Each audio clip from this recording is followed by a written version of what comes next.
sur le plateau Espérance TV, à dans l'émission Anticausé. Et c'est puis plaisir, ma recevoir Gratien. Et nous les féliciter toute une équipe qui est mobilisée autour des médias là. Eh ben, nous les techniciens, et Daniel, Médéric, Anthony, Claudine, Maud. Claudine, c'est l'équipe directrice qui a patronné et station. Et nous avons dit félicitations, grand bravo, et puis tous les à côté pour tenir une belle réussite pour les 10 ans d'Espérance TV. Et nous avons félicité réussite là, et nous avons dit, eh bien, bon vent, le vent de l'esprit pour nous continuer immédiatement là, entrer et puis présenter en bel évangile. Gratien, bienvenue en les plateaux, nous content ouais. Merci, moi aussi, moi content ouais, mon cadeau bienvenue aussi. Je vais profiter de l'occasion pour me saluer à travers le monde toute maman qui a regardé l'émission, toute maman qui a découvert l'émission là, puisque chaque jour, on a découvert l'émission là. Et je fais un petit coucou particulier pour la Guadeloupe, parce que nous avons des bons gens nous, en Guadeloupe, m'envoyer l'émission et puis captivé. Les mots oubliés, vous voyez, d'ailleurs, ils ont crié moi. Pour me dire, vous avez oublié moi, ou pas vous machin. Alors, je dis bon courage, et puis qui bon Dieu bénit tout le monde qui va continuer à gonfler bateau Espérance TV pour continuer à porter la proclamation de l'évangile. Merci. Oui, alors nous en disant un nouveau thème, et un bel thème parce que nous avons étudié l'évangile de Marc. Et c'est puis plaisir, nous avons abordé l'évangile là et puis quitter le Saint-Esprit, instruis-nous. Nous avons dit, c'est mon merci pour le soutien. Merci pour le conseil. Nous sommes très disposés à prendre des remarques et pour nous améliorer et anticausé, eh bien, pas de pièce problème. Donc, nous avons salué Guyane, Guadeloupe, Martinique, et puis nous avons avancé. Je dis, nous avons abordé un premier thème, Gratien, le commencement de l'évangile. Priez avant nous battre texte de base là.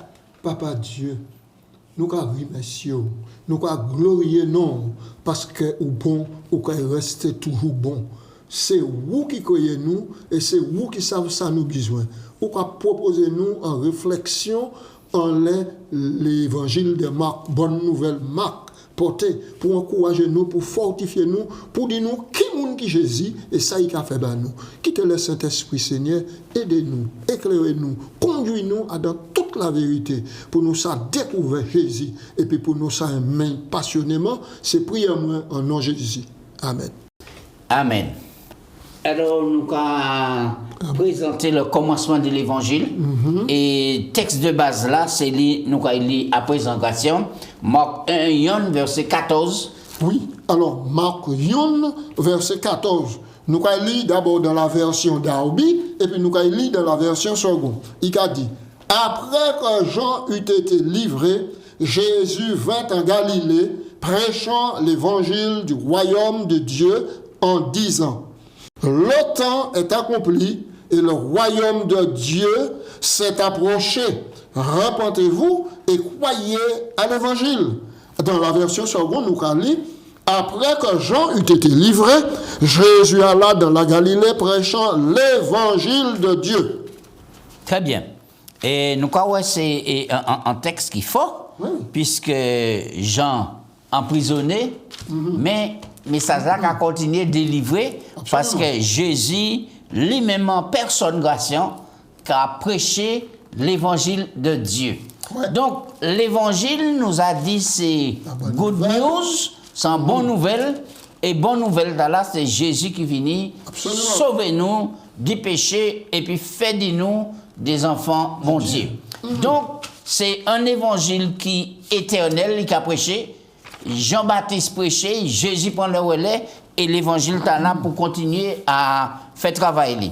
Mais on nous parlait de l'auteur là même de l'évangile là, qui était Jean-Marc. En fait, c'est pas Marc, c'est Jean. C'est Jean. Surnommé Marc. Oui. Mais on sait le surnom qui prend plus le dessus. Oui, oui, c'est ça. Le dessus que le nom légitime. Alors donc c'est Jean-Marc. Maintenant, Jean-Marc nous apprend, d'après, ça nous a dit dans Acte 12 au verset 12, nous apprenons, dans Acte 12, c'est un gros dossier qu'il a. C'est le dossier et Pierre est emprisonné. Et puis donc, l'ange là venu libérer. Là, l'ange là libéré, Pierre décidait d'y retourner, caille en madame, il a crié Marie, hein, et la caille, c'était en église de maison. Alors, en église de maison, c'est qui ça? C'est donc au 1er siècle, il n'y a pas tenu de grandes communautés religieuses, mais tenu des églises de maison, et qui auquel monde mettait caillou à la disposition en partie peuple là, et puis il a étudié. Alors donc, Madame Dalla, c'était maman Jean-Marc. Hein? C'était donc maman Jean-Marc. Et c'est la première, nous avons nos marques. Après avoir réfléchi, il se dirigea vers la maison de Marie, mère de Jean, surnommée Marc. Ou pas nos références là. 12. Très bien. Donc, nous avons ici, et Marc là. Alors, mais Pouchi, Gratien, il a dit c'est un missionnaire raté. Marc baignait dans l'évangile. Quand maman, il même tenait en temps. On a dit en lieu, et puis il a reçu le monde. Ça veut dire que, et puis il grandit. Là, il grandit, il commence à côtoyer maintenant les hommes de Dieu. Là, il commence à côtoyer, il côtoyait Barnabas et puis Paul. Nous avons dit ça dans Acte 13. Des fois, il a dit et Barnabé, mais c'est Barnabas. Barnabé, c'est le même personnage. C'est le même personnage là. Hein? C'est le même personnage. Alors nous, aux environs, ici, il y a de l'an 46. 46 après Jésus-Christ, bien sûr. Et puis donc, maintenant, ça qui passait, c'est que Barnabé et puis Paul, Barnabas, maintenant, prend Jean-Marc et puis ils parti. Oui, comme missionnaire. Comme missionnaire. Mais les Jean-Marc gardaient difficulté qui étaient mis à dans parcours là. Maintenant, ils rétractaient quoi. Et puis quittaient et puis viraient. Donc, en Espagne. Alors, et Jean-Marc, il était quoi, il était paix? Non, il était paix. C'est-à-dire que, vous savez, de la diable, il faut yo.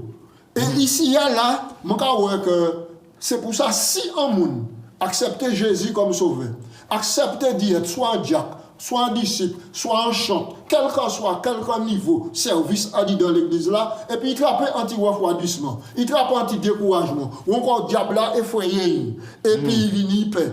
Il ramollit, il refroidit quand il y a un moment. Ça arrive à tout le monde. Mais l'important, c'est de rebondir. Donc ici, il y a un encouragement pour dire que le contexte a dit rien ne sert de courir, mais il faut donc partir à point. Et alors donc, il trappait anti-refroidissement pour qui? Parce que les disciples pas bien acceptés tout partout. Pourquoi changer l'évangile pour commencer à prêcher matinée? Là, tout le monde entend parler des adventistes. C'est sûr que tu as vu ça en l'air, puis ça conflit. Tu as fermé la porte, tu as fermé la porte, puis tu n'as pas contacté pour. Tu as dit adventiste, c'était diable, etc. Et donc, le contexte là était difficile. Tu as lapidé facilement. Et donc, maintenant, il décidait, il préparait, il dit qu'à oui, et il ne faut pas oublier que ces gens qui ont marché pratiquement à pied. Oui. Et à sous la haute, tu as des bandits, et les adversaires même et de l'évangile, tu là. Alors, et qui manière vous regardez le comportement Paul? Est-ce que Paul parlait trop raide? Est-ce que Paul pas agi en dictateur? Alors, donc, Paul, nous avons lu plusieurs textes. Oui. Acte 15, verset 36. Quelques jours s'écoulèrent, après lesquels Paul dit à Barnabas, retournons visiter les frères dans les villes où nous avons annoncé la parole du Seigneur pour voir en quel état ils sont. Barnabas voulait emmener aussi Jean surnommé Marc. Mais Paul jugea plus convenable de ne pas prendre avec eux celui qui les avait quittés depuis la Pamphylie et qui ne les avait point accompagnés dans cette œuvre. Ce dissentiment fut assez vif pour être la cause qu'ils se séparèrent l'un de l'autre, et Barnabas, prenant Marc, c'est-à-dire Jean-Marc, avec lui, s'embarqua pour l'île de Chypre. Paul fit le choix de Silas et il partit recommandé par les frères à la grâce du Seigneur. Voilà donc.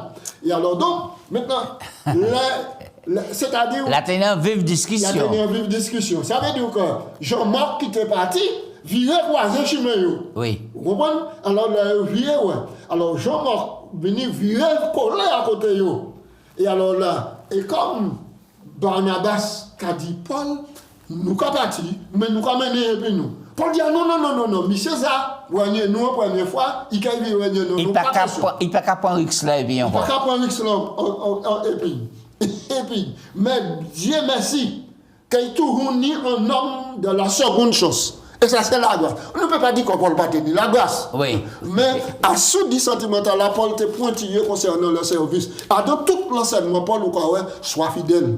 Oui. Et comme moi-même, je suis un fidèle soldat du Christ. C'est ça qu'il a dit Timothée. Oui. Paul te ça a été ni regarder la fidélité. Et alors donc, Barnabas essaie de raisonner. Et puis maintenant, pour arriver à un accord tacite, Barnabas et Paul choisissent Silas. Et puis Barnabas pour Jean-Marc, et puis parti, et puis par la porte Badin. Et bien là, un encouragement, tout le monde qui est découragé, tout le monde qui est dans l'œuvre là, qu'il soit au niveau pastoral, qu'il soit au niveau de l'ancienat, qu'il soit à quelque niveau que ce soit, et pour trapper un refroidissement ou trapper un encouragement, l'important, c'est d'y relever. Alors, ça est bon pour un dit dans la communauté, il y a quelques Barnabé. Il faut unir ça. Il faut unir. Et c'est important. Il faut unir. Il faut unir la rigueur de Paul, mais il faut unir aussi Barnabas, l'homme de la seconde chose, qui a quand Jésus aussi va tomber, un homme peut-être relevé et replacé à des points d'opposition. Alors nous comprenons aussi que Jean-Marc, la crainte est emparée, le découragement, et il hésitait pendant un moment, mais après cela, comme Barnabé chancelier, eh bien, qui ça on peut dire, puisqu'on a parlé en deuxième chance. Oui, alors maintenant, alors pour Paul et rejeter Jean-Marc et pour Barnabé, en deuxième chance. Donc, c'est ça que je t'ai expliqué. C'est que Barnabas et Jean-Marc te trappé un petit refroidissement. Mais où tu as vu croisé, maintenant, l'air où tu as croisé, maintenant, Barnabas, une seconde chance libre. Mais 20 ans plus tard, Paul a dit, emmène avec toi Jean-Marc, car il m'est utile pour le ministère. Oui, et un autre texte là, pour voir qu'il y a un revirement de situation. Et Paul pas ni l'orgueil, puis il dit comme quoi que Thibault là, il progressait, il a expérience, et à présent, eh bien, c'est un bon soldat pour la mission, eh bien, ça a avantagé pour Jean-Marc Vigny, et puis, et ça bon. Oui. Alors, des fois, là, nous trappons anti-dissension, et parfois, nous croyons que l'orgueil envahit nous, mais ces textes-là, pour dire nous que tout homme faillible, et ça sera bon pour l'humilité. Envahit nous. Et c'est ça, mon quoi, que tout homme bon Dieu besoin, l'humilité pour avancer et puis virer et faire bon Dieu confiance. Ouais. Alors, 2 Timothée 4, verset 11. Paul a dit, Luc est avec moi. Prends Marc avec toi. Emmène-le avec toi, car il m'est utile pour le ministère. Très bien. Et 20 ans passés. Oui. 20 ans passés. Et alors, donc, nous avons que vraiment, bon Dieu, placé en la route Jean-Marc Barnabas pour bailler une seconde chance. Et puis après, Paul quitté, refusé d'y partir, et puis qu'il reconnaît qu'il est utile pour le ministère. Oui, ça veut dire que Jean-Marc, il mûrit. Et il fait une belle expérience, et puis Jésus, et puis maintenant, eh bien, il était apte au ministère pour avancer. Et puis nous allons rappeler, juste pour ouvrir une parenthèse, que Jean-Marc, maintenant, c'était le fils spirituel de Pierre, l'apôtre Pierre. Fils spirituel de l'apôtre Pierre, nous allons lire ça, là nous allons décortiquer. Alors oui, on nous parlait des messagers ici. Alors, quels sont trois mondes et passage là qu'a présenté nous, 3 personnages. Alors, on nous lit et Marc 1 verset, il y en a 8, et puis nous allons décortiquer ça. On nous allez. Commencement de l'évangile de Jésus-Christ, Fils de Dieu. Selon qu'il est écrit dans Ésaïe le prophète, voici, j'envoie devant toi mon messager qui préparera ton chemin. Ésaïe 40, verset 3, nous allons ça. C'est la voix de celui qui crie dans le désert. Préparez le chemin du Seigneur, aplanissez les sentiers. Verset 4. Jean parut, baptisant dans le désert et prêchant le baptême de repentance pour la rémission des péchés. Verset 5. tout le pays de Judée, tous les habitants de Jérusalem se rendaient auprès de lui et confessant leurs péchés, ils se faisaient baptiser par lui dans le fleuve du Jourdain. Jean avait un vêtement de poil de chameau et une ceinture de cuir autour des reins. Il se nourrissait de sauterelles et de miel sauvage. Il prêchait disant, « Il vient après moi, celui qui est plus puissant que moi, et que je ne suis pas digne de délier en me baissant la courroie de ses souliers. Moi, je vous baptise d'eau. Lui, il vous baptisera du Saint-Esprit. » Oui. Alors, nous avons dit dans le passage là, il y a trois personnages importants qui présentés. Il y a Jésus-Christ, il y a Dieu le Père, il y a Dieu le Père, et puis il y a le Baptiste. Et puis il y a Jean le Baptiste. Alors, passage là, pour qui raison Jean le Baptiste est destiné à prêcher un tel message? Jean le Baptiste était choisi par bon Dieu pour prêcher un message de repentance. Pour qui? Parce que la prophétie qui était annoncée le sauveur de l'humanité. Le sauveur de l'humanité est venu. Non. Donc maintenant, après 400 ans de silence prophétique, maintenant, la voix se fait entendre dans le désert. Jean le Baptiste, il vient pour prêcher, il sortit, il était qu'à vivre d'une façon rudimentaire, il était qu'à vivre dans le désert là, il était qu'à nourrir de miel, de sauterelles, c'est-à-dire. Et puis, il sortit et puis il a déclamé, répondez-vous car le royaume des cieux est proche. Je me rappelle que Ésaïe annonçait qu'avant la venue de Jésus, il y a un homme qui paraît pour préparer Chiméon. Préparer Chiméon, ça veut dire préparer le chef pour recevoir Jésus. Alors, pour quelle raison il a comparé Jean-Baptiste à Élie? Alors, message Jean-Baptiste là, c'est un message qui est analogue à ça Élie prêchait. Et dans Malachie, nous avons que message là, c'est pour but. Maintenant, message de Malachie Élie, c'était ramener les cœurs vers Dieu. Et surtout, dans la façon dont Élie t'est habillé. Très bien. Alors, on a avancé à l'Antiquité, Gratiam. Alors, et l'on prend Exode 23, verset 20, Ésaïe 43, et puis Malachie 3, qui point commun on a trouvé dans trois textes là, et puis nous-mêmes, qui maintenant nous peut situer nous en tant que serviteurs de Dieu. Alors, dans Exode 23, 20, il a mentionné que l'ange de Dieu enverra un ange devant Israël pour l'amener en Canaan. D'accord, libération de l'Égypte. Et puis un ange nous vient pour mener en Canaan, pays de la liberté. Oui, le plus souvent, un ange associé à un messager. D'accord. Et puis en plus, Ésaïe 43. Oui, Ésaïe 43 qui a dit, c'est la voix de celui qui crie. Jean-Baptiste qui a crié, répondez aux autres, préparez les autres pour votre recevoir le Saint de Dieu, Jésus-Christ. Là, nous parlons de Maman Israël, nous parlons de Jean-Baptiste. Mais nous, en tant qu'adventistes du 7e jour, est-ce que nous nous plaçons dans ça, nous avons étudié là, je dis. La Bible parle nous de grandes prophéties qui concernent l'humanité. Et dans ces prophéties-là, il dit nous, il y a un jour qui arrive pour la fin des temps. Mais avant le jour d'arriver, bon Dieu suscitait un peuple. Écoutez bien, bon Dieu suscitait un peuple là, il a un message spécial. Dit même que bon Dieu a Noé un message spécial avant le déluge. Noé a demandé les habitants de la terre à l'époque. Répondez pas d'autres. Répondez pas d'autres et puis rentrez dans l'arche. Avant la venue de Jésus, bon Dieu suscite un homme, Jean-Baptiste. Il dit, prêchez un message de repentance. Appelez le peuple à la repentance et tout le monde qui a quoi, baptisez-yo. Pour préparer pour recevoir Jésus. Mais de même, à la fin des temps, nous a dit que nous sommes dans les derniers jours de la fin. Bon Dieu suscitait un peuple et puis le message d'Apocalypse 14, le message des trois anges, qui a dit, craignez Dieu, donnez-lui gloire. car l'heure de son jugement est venue. Adorez celui qui a fait le ciel, la terre, la mer et les choses. Question.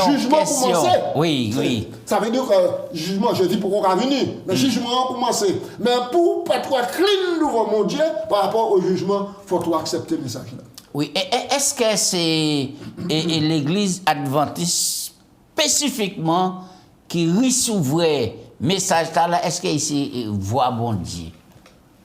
Est-ce que c'est l'église adventiste? Il n'y a pas ni pièce doute à tout ça. Le peuple que mon Dieu suscité, il dit, il faut que tu prêches encore et que tu prophétises sur les nations, des peuples et des langues. Le message d'Apocalypse 14, verset 6 à 13, c'est un message spécial pour préparer un peuple sain et en bonne santé pour la restauration finale, le Jésus qui est venu. Maintenant, le peuple là, recevrait un appel, un message, en mission et puis un avenir glorieux.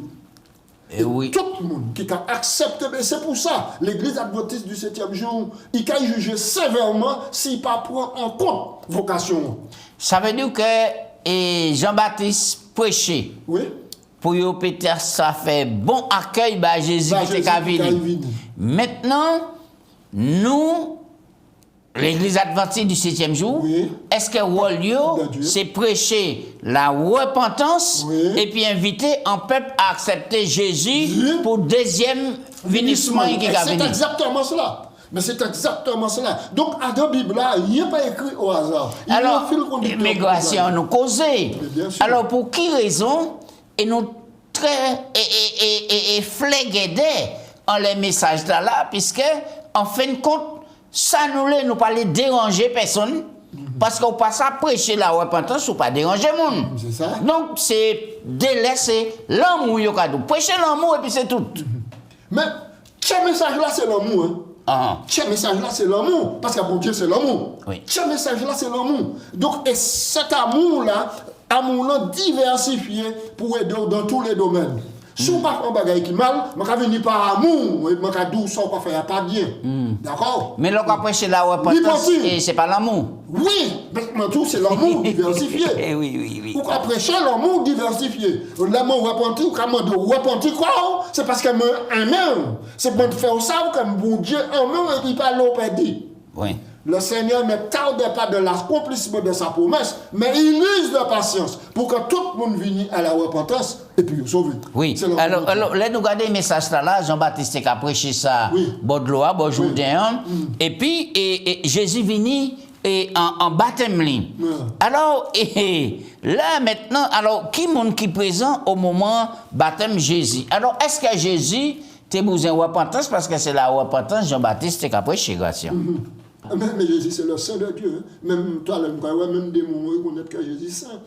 Jésus n'a pas besoin de ça. Mais Jésus est solidaire. Et donc, on a ouvert la parenthèse pour me dire l'évangile de Marc, qui a mis Jésus comme le Fils de l'homme. Venu, le Fils de l'homme qui est venu pour servir et donner sa vie. Alors donc, message central de l'évangile de Marc, verset central de l'évangile de Marc, c'est Marc 10, 45. Le Fils de l'homme est venu non pour être servi, mais pour servir et donner sa vie en rançon pour les péchés. Oui. Donc, c'est pourquoi on a commencé au commencement de l'évangile de Jésus-Christ, Fils de Dieu. Oui. Alors, donc, nous allons lire ici au verset 9. En ce temps-là, Jésus vint de Nazareth en Galilée et il fut baptisé par Jean dans le Jourdain. M'a bien dit, c'est pour nous servir exemple. Au moment, c'est ça qui est important maintenant, verset 10. Au moment où il sortait de l'eau, il vit les cieux s'ouvrir. D'accord? Et l'Esprit descend sur lui comme une colombe. Ensuite, au verset 11, et une voix fit entendre des cieux ces paroles. Tu es mon fils bien-aimé, en toi j'ai mis toute mon affection. Alors, là, nous regardons et baptême Jésus, et baptisé, effectivement, comme un modèle, pour dire ces mots-là, moi, vini, et m'associer comment aux humains, et m'a montré les autres, ça pour les autres faire. Maintenant, joue là, et toute la divinité était présente. Mais bien sûr, donc, le Père, le Fils et puis le Saint-Esprit. Donc ça veut dire que le baptême, c'est un bagage qui est important. Le baptême, c'est sine qua non, c'est important. C'est important puisque la Bible, Marc, même quand il dit nous, plus loin là, nous allons aller, Marc 16, celui qui croira, s'il sera baptisé, sera sauvé. Mais celui qui ne croira pas sera condamné. Oui, nous allons voir ça après. Mais c'est pas quoi le baptême, c'est pas le baptême. Non, quoi en Jésus. Mais c'est l'auteur du baptême, Jésus. C'est Jésus. Bon. C'est Jésus. On va clarifier tout le monde pour nos clubs. Alors, Gassion, qui l'esprit qui conduit Jésus en désert là?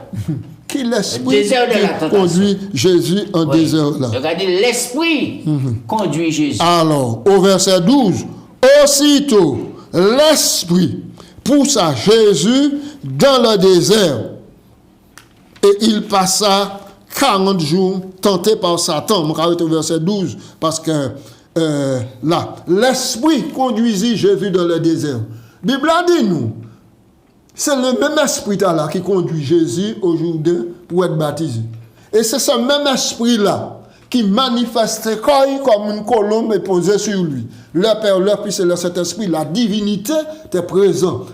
Rappelez que la divinité, maintenant, mettait de concert pour aller à la recherche de la brebis perdue, de l'homme, de vous, du moins qui perdit. Donc, la solidarité, le Père, le Fils et le Saint-Esprit. Donc, en action. L'évangile là, on va prêcher là, ce n'est pas anti-l'évangile Falgada. L'évangile est là supporté par le Père, le Fils et puis le Saint-Esprit.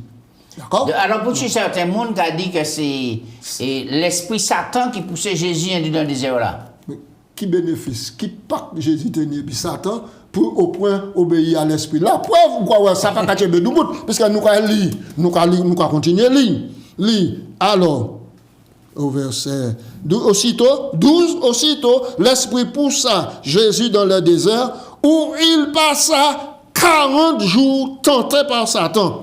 Oui, c'est le Saint-Esprit qui conduit Jésus. Le Saint-Esprit. Le Saint-Esprit. 40 jours. Ça nous paraît un peu le temps. Verset 13. Et il passa 40 jours tenté par Satan. Il était avec les bêtes sauvages, d'accord, et les anges de Dieu le servaient. Oui. Alors, oui. Alors, l'évangile, selon Jésus. Ouais. Alors là, il y a 3 parties du message là que Jésus prêchait. On est le temps est accompli. Voilà. La prophétie temporelle. Donc, le temporel, le temps arrivé. D'accord? Le temps est accompli. Maintenant, la promesse d'alliance, le royaume de Dieu est proche. Qui temps qui t'a accompli là? Et nous pas le temps, rapidement. Qui temps qui t'a accompli là? Temps qui accompli là, c'est temps qui t'est annoncé prophétiquement, maintenant, que maintenant, il y a garçon moi Jésus qui est venu. Et là, Jésus est venu, maintenant, Jésus qui est venu. C'est les 70 semaines. Les 70 semaines. Les 70 semaines de Daniel chapitre 9. Donc, il y a 69 semaines qui t'est donné.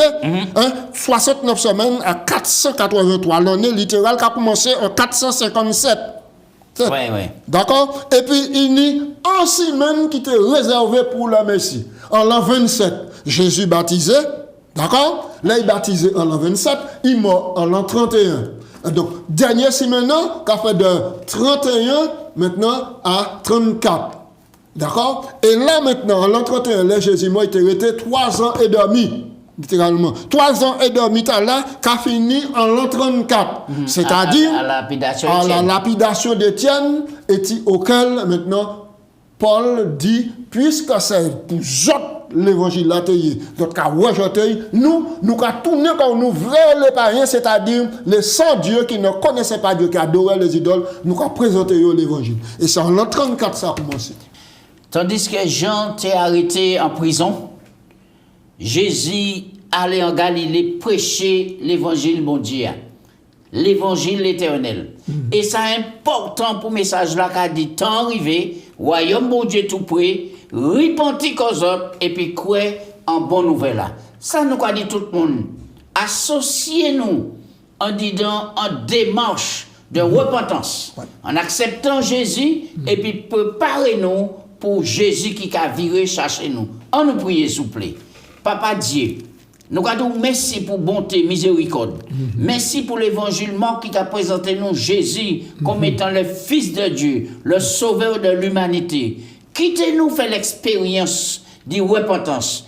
Quittez-nous demander le Saint-Esprit entrer en la vie nous, pour transformer nous, pour nous faire ça, continuer, prendre flambeau l'évangile là, annoncer bonne nouvelle là, pour tout le monde qui est sérieux, qui est content Jésus, peut accepter et puis ça sauver. C'est prière moi en nom de Jésus.